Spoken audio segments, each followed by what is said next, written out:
Babban bankin Najeriya CBN ya sanar da cewa za a tsoya zubin tsarin kuɗin naira. Shi menene ra'ayinka game da haka? To gaskiya a nawa ra'ayin wannan kamar ba daidai bane ba.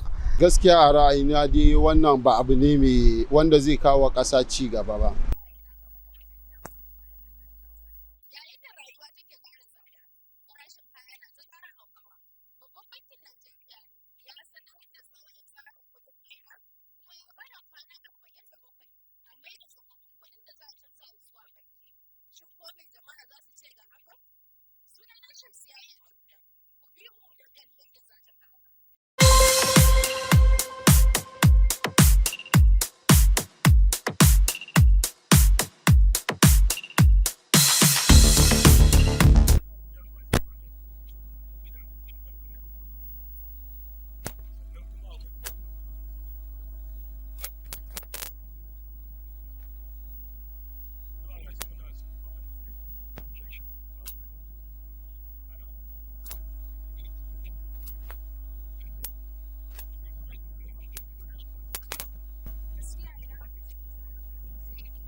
Ya wannan kare darajar naira ne.